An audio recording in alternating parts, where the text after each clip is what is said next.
Welcome to Illuminati Silver. We tell you the truth about silver. Today is Friday the 10th of May 2019 and we're discussing the UK growth figures just released this morning and why gold imports are on the rise.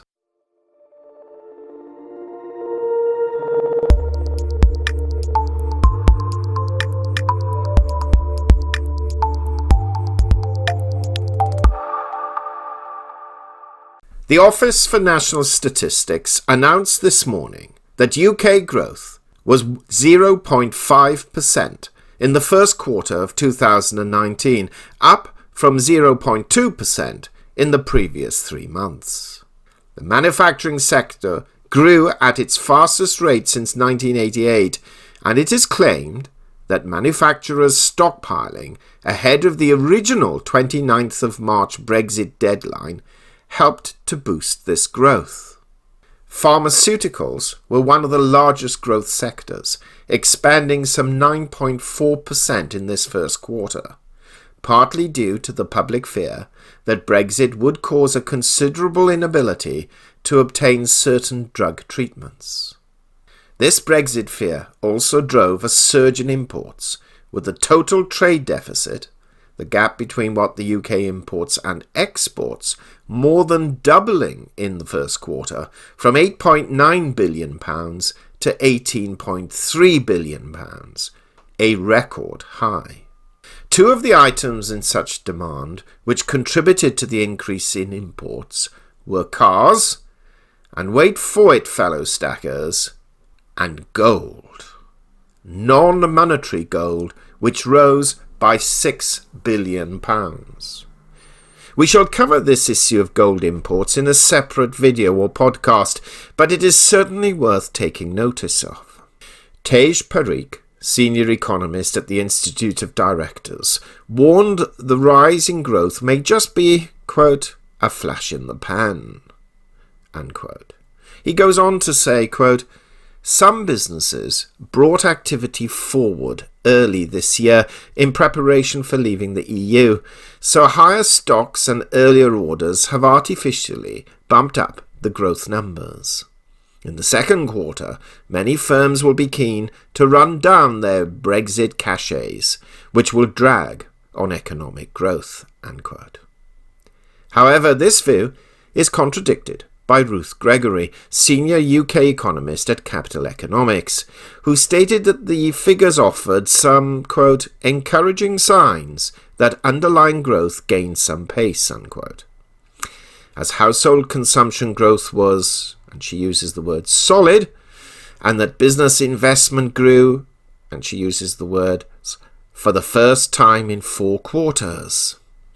Economic growth for the year has recently been reported at 1.8%, almost at pre-financial crisis rates, when growth of 2 to 3% a year was normal. Now, our view on this is pretty straightforward. We shall know in July whether for certain if this economic growth is the result of pre-Brexit hoarding, or that the economy is in better shape than many of the naysayers have been predicting. Either way, we have noted that the Governor of the Bank of England, Mark Carney, in recent speeches and articles, have alluded to higher interest rates not being ruled out in the not-too-distant future. Now, this may indeed be posturing, however, it also fits in with the dynamic that the British economy, in spite of Brexit fears, is actually growing at a stronger rate than many believed. Now, that said, we all know to a degree this is the result of relatively easy credit terms and increasing government borrowing. Nevertheless, the UK inflation rate, as it is currently measured and reported by the Office for National Statistics, stands at 1.8%, below the government's 2% target, which will keep interest rates in check for the time being. But similar to the situation in the US, with decreasing unemployment, with 3.8% unemployment in the UK compared with 3.7% in the US, it is not going to be too far into the future when wage pressures will start to occur and the inflation rate likely to rise, especially if Western economies remain moderately buoyant and stronger than originally feared. What is interesting for us in particular is this slight flight to gold, albeit modest at £6 billion, but nevertheless important from a psychological point of view, in that the British people have not forsaken gold entirely, despite fears that they had, and this will form part of a separate podcast analysis.